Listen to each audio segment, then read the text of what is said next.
Hi అండి. నేను మరలా మంచి టాపిక్తో మీ ముందుకు వచ్చానండి. నేను చెప్పబోయే టాపిక్ గత కొద్ది రోజులుగా ఆంధ్రప్రదేశ్లో మెడికల్ కాలేజీలే కేంద్రంగా కొనసాగుతున్న రాజకీయం. ఈ రాజకీయం ఆంధ్రప్రదేశ్ ప్రజల్లో కొత్త చర్చ మొదలైంది. అదేంటంటే గత వైఎస్ఆర్ కాంగ్రెస్ పార్టీ మేము 2019 సంవత్సరంలో అధికారంలోకి వచ్చిన తర్వాత కొత్తగా 17 మెడికల్ కాలేజీలను కట్టాము అంటుంది. ఎక్కడ కట్టారు అని నిర్మాణంలో ఉన్న బిల్డింగ్స్ను చూపిస్తుంది ఇప్పటి కూటమి ప్రభుత్వం. దీనికి అంతటికీ ముఖ్య కారణం 2025 సెప్టెంబర్ 10వ తేదీన కూటమి ప్రభుత్వం ఒక నిర్ణయం తీసుకుంది. అదేంటంటే పీపీపీ మోడల్ ద్వారా వైసీపీ ప్రభుత్వంలో కట్టిన ఆ మెడికల్ కాలేజీలను ప్రైవేటు వ్యక్తులకు అప్పజెప్పాలని కొన్ని కాలేజీలకు నోటిఫికేషన్ ఇచ్చింది. అయితే కూటమి ప్రభుత్వం ఇప్పుడున్న ఆ కాలేజీలను వాళ్ళకిచ్చి 33 సంవత్సరాల తరువాత వాటిని తిరిగి తీసుకోవచ్చు అంటుంది. పీపీపీ మోడల్లో మెడికల్ కాలేజీలను ప్రైవేటు వాళ్లకు ఇవ్వడం అంటే పేద ప్రజలకు వైద్యాన్ని దూరం చేయడం, బడుగు బలహీన వర్గాలకు సంబంధించిన పేద విద్యార్థులకు వైద్య విద్యను దూరం చేయటమే అంటుంది వైసీపీ. ప్రస్తుత కూటమి ప్రభుత్వం ఈ నిర్ణయం వెనక్కి తీసుకోవాలంటూ దీనికోసం పోరాటం చేస్తాము అంటుంది వైసీపీ. పీపీపీ మోడల్ అంటే ఏమిటి? దీనివలన ప్రజలకు లాభమా నష్టమా మొదలగు విషయాలను ఈ వీడియోలో తెలుసుకుందామండి. దయచేసి వీడియోను చివరి వరకు చూడండి. టాపిక్లోనికి వెళితే 2019 సంవత్సరం వైఎస్ఆర్ కాంగ్రెస్ పార్టీ అధికారంలోనికి వచ్చిన తరువాత ముఖ్యమంత్రి వైఎస్ జగన్మోహన్ రెడ్డి గారు ప్రజా సంక్షేమంలో భాగంగా విద్యకి వైద్యానికి చాలా పెద్దపీట వేశారు. ఏ ప్రభుత్వానికైనా ప్రజా సంక్షేమమే ముఖ్యం. ముఖ్యంగా విద్యా వైద్యానికి ప్రతి ఒక్కరూ సంపాదించుకున్న వాటిలో 60% విద్యా వైద్యానికే ఖర్చు చేస్తున్నారు.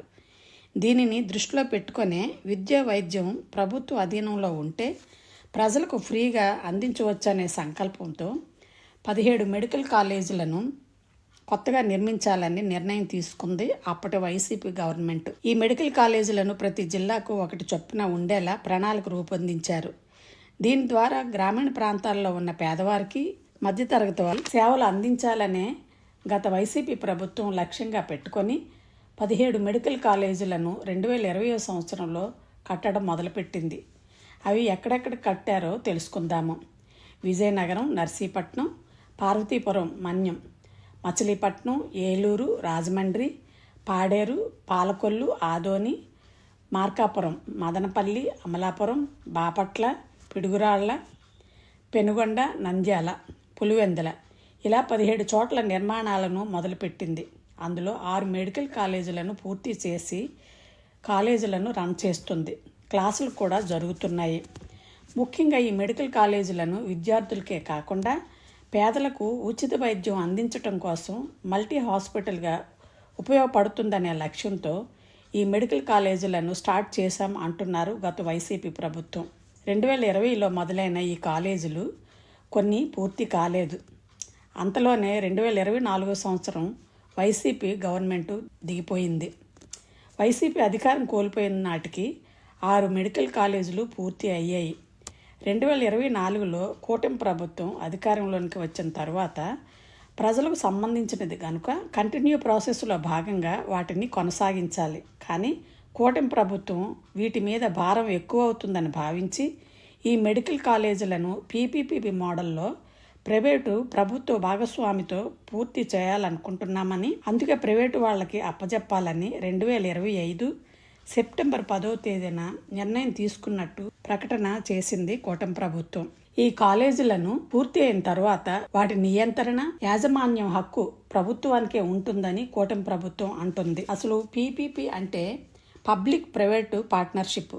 ఇది కొత్తగా వచ్చినది కాదు. చాలా ఏళ్లుగా ఈ విధానం అమల్లో ఉంది. అది కొన్నింటికి మాత్రమే.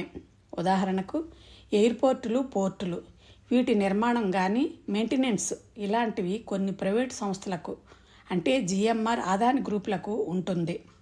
కొత్తగా ఏపీలో కూటమి ప్రభుత్వం పీపీపీ మోడల్ ద్వారా మెడికల్ కాలేజీలను ప్రైవేటు వ్యక్తులకు ఇవ్వటం తప్పు అని అంటుంది వైసీపీ. పేద పిల్లల వైద్య విద్య కోసం నిర్మిస్తున్న ప్రభుత్వం మెడికల్ కాలేజీలను ప్రైవేటు రంగానికి అమ్మకానికి పెట్టడం పెద్ద కుట్రలో భాగమని వైసీపీ అధికారంలోకి వచ్చిన తర్వాత వాటిని తిరిగి ప్రభుత్వం అధీనంలోనికి తీసుకొని వస్తామని గట్టిగా చెప్తున్నారు జగన్ గారు. ఎందుకంటే పీపీపీ మోడల్ ద్వారా ప్రైవేటు వాళ్లకు అప్పజెప్పినట్లయితే మెడికల్ కాలేజీ విద్యార్థులకు చాలా నష్టం జరుగుతుందని, పేదవాడికి వైద్యం అందదని, వైద్య సేవలు చాలా ఖరీదు అవుతాయని అంటుంది వైసీపీ. మేము తిరిగి అధికారంలోకి వచ్చిన తరువాత ఈ కాలేజీలను వెనక్కి తీసుకుంటామని, వాటి ఎంఓయూలను క్యాన్సిల్ చేస్తామని హెచ్చరిక చేస్తున్నారు జగన్ గారు. నిజానికి ఈ పీపీపీ పద్ధతి ఏ రాష్ట్ర ప్రభుత్వం ఒప్పుకోవటం లేదు. అత్యాధునిక సదుపాయాలు ఉంటేనే కానీ దీనిని ఎవరూ అంగీకరించరు. ఈ విధానం వలన ప్రైవేటు వాళ్ళకే లాభం జరుగుతుంది కానీ సామాన్య ప్రజలకు ప్రయోజనం ఉండదు. ఉదాహరణకు కర్ణాటక గవర్నమెంటు పీపీపీ విధానాన్ని అవలంబించింది. కర్ణాటక రాష్ట్రంలో 2002లో రాయచూరు జిల్లాలో ఉన్న రాజీవ్ గాంధీ మెమోరియల్ హాస్పిటల్ని అక్కడ అపోలోకి ఇచ్చింది. ఆ ప్రైవేట్ సంస్థ లాభాల మీద దృష్టి పెట్టింది. ప్రజలకు చికిత్స ఖరీదైంది. పేదవాళ్ళు తిరిగి ప్రభుత్వ హాస్పిటల్స్కే రావాల్సి వచ్చింది. తరువాత ప్రజా ఆందోళనలు పెరిగాయి. వైద్య సంఘాలు, సామాజిక సంస్థలు, ప్రజాప్రతినిధులు కలిసి తిరిగి ప్రభుత్వం అధీనంలోనికి తీసుకురావాలని గట్టిగా డిమాండ్ చేశారు. తర్వాత 2012 సంవత్సరంలో తిరిగి గవర్నమెంటు తీసుకోవాల్సి వచ్చింది. పీపీపీ అంతా సక్సెస్ కాలేదు. 2022 సంవత్సరం బీజేపీ పీపీపీ మోడల్లో మెడికల్ కాలేజీలను కట్టాలనుకుంది. కానీ అక్కడ నిరసనలు చెలరేగాయి. బీజేపీ వెంటనే ఆ నిర్ణయాన్ని వెనక్కు తీసుకుంది. మరలా 2023లో కర్ణాటకలో కాంగ్రెస్ ప్రభుత్వం వచ్చిన తరువాత పీపీపీ విధానం ద్వారా కాలేజీలను కట్టాలనుకుంది. కానీ మరలా అక్కడ నిరసనలు జరుగుతున్నాయి. దీనికి ఒక కమిటీ వేసింది. నిజానికి ఈ రాష్ట్రంలోనూ ఈ పీపీపీ మోడల్ సక్సెస్ కాలేదు. ఒక పేదవాడు ఒక గవర్నమెంట్ హాస్పిటల్కి వెళ్తే 3-4 వేల రూపాయలు ఖర్చు అవుతుంది. అంత మట్టుకు ఆ ఖర్చును ఆ పేదవాడు తట్టుకోగలడు. కానీ అదే ప్రైవేట్ హాస్పిటల్కి వెళ్తే 4-5 రెట్లు ఖర్చు అవుతుంది. ఒక సామాన్యుడు అంత డబ్బును ఖర్చు చేయగలడా? బహుశా దీన్ని దృష్టిలో పెట్టుకునే వైఎస్ఆర్ గారు అప్పట్లో ఆరోగ్యశ్రీ పథకం ప్రవేశపెట్టారు.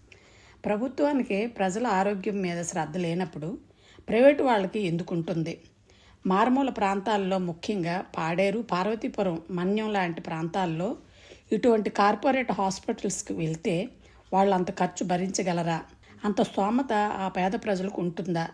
ఆలోచించాలి ప్రభుత్వం. తమ హయాంలో పునాదులు వేసిన మెడికల్ కాలేజీలను కూటమి ప్రభుత్వం అలానే ఉంచి నిర్లక్ష్యం చేసిందని, ఆ 17 మెడికల్ కాలేజీలను పీపీపీ మోడల్లో ప్రైవేటు వ్యక్తులకు ఇచ్చేందుకు ఇప్పటి కూటమి ప్రభుత్వం నిర్ణయం తీసుకున్నందున ఈ సందర్భాన్ని పురస్కరించుకొని వైసీపీ అధినేత జగన్మోహన్ రెడ్డి గారు 2025 అక్టోబర్ 9వ తేదీన అనకాపల్లి జిల్లా నర్సీపట్నంలో తన హయాంలో అంటే 2022 డిసెంబర్ 30వ తేదీన 600 బెడ్స్తో 150 మెడికల్ సీట్లతో నర్సీపట్నం మెడికల్ కాలేజీకి శంకుస్థాపన చేశామని చెప్పారు. ముఖ్యంగా ఈ మెడికల్ కాలేజీలను తాము ఒక మంచి లక్ష్యంతో 2020 సంవత్సరంలో కోవిడ్ ఉన్నా కూడా దీనిని శంకుస్థాపన చేశాము అన్నారు. జిల్లాకు ఒక మెడికల్ కాలేజీ వస్తే 7-8 నియోజకవర్గాలకు ఒక super speciality, multi speciality hospital అందుబాటులోకి వస్తుందని, వీటి వలన ప్రతి పేదవాడికి ఆ సేవలు ఉపయోగపడతాయని చెప్పారు. సంవత్సరానికి 1000 కోట్లు ఖర్చు చేయగలిగితే కొన్ని వేల మందికి మంచి వైద్యం అందించవచ్చని చెప్పారు. ఈ 17 మెడికల్ కాలేజీలు ప్రైవేటీకరణకు వ్యతిరేకంగా పోరాటాలు, ధర్నాలు చేస్తామన్నారు. అక్టోబర్ 10వ తేదీ నుంచి నవంబర్ 22వ తేదీ వరకు ప్రతి గ్రామంలోనూ వార్డు స్థాయిలో రచ్చబండ కార్యక్రమాలను నిర్వహించి ప్రజలకు నిజాలను వివరించే కార్యక్రమం చేస్తామని, 1 కోటి సంతకాల సేకరణ కార్యక్రమం కూడా చేసి మేము మాతో కలిసి వచ్చే మేధావులతో కలిసి గవర్నర్ గారికి సమర్పిస్తామని చెప్పారు. మాతో కలిసి వచ్చే పార్టీలతోనూ కలిసి మేము ధర్నాలు, రాస్తారోకోలు చేసి ప్రైవేటీకరణకు వ్యతిరేకంగా పోరాటం చేస్తామని హెచ్చరిక చేశారు జగన్ గారు. ఏది ఏమైనా ప్రభుత్వాలు ప్రజా ఆరోగ్యాన్ని, శ్రేయస్సును దృష్టిలో పెట్టుకొని మెడికల్ కాలేజీలను ప్రైవేటు వాళ్ళకి ఇవ్వకుండా ప్రభుత్వమే దాని బాధ్యత తీసుకొని నడిపిస్తే ప్రతి పేదవాడి ఆరోగ్యానికి భరోసా ఇచ్చిన వారు అవుతారు. రేపటి తరాల పేద పిల్లల భవిష్యత్తును కళ్ళతో కాకుండా గుండెతో చూడాలి, మంచి మనసుతో అర్థం చేసుకోవాలి. ఎందుకంటే ప్రపంచంలో ఎక్కడైనా విద్య, వైద్యం అందరి హక్కు. దీర్ఘకాలిక ప్రయోజనాలను రూపొందించాలి. ప్రజా సంక్షేమమే ధ్యేయంగా ప్రభుత్వాలు పనిచేయాలి. మంచి పేరు తెచ్చుకోవాలి. 10 కాలాల పాటు చరిత్రలో నిలిచిపోవాలి. మీకు ఈ వీడియో నచ్చినట్లయితే నా ఛానల్ని సబ్స్క్రైబ్ చేసుకొని లైక్ చేసి మీ ఫ్యామిలీకి ఫ్రెండ్స్కి షేర్ చేయమని కోరుతున్నానండి. మరలా మంచి టాపిక్తో మీ ముందుకు వస్తాను. అంతవరకు సెలవు.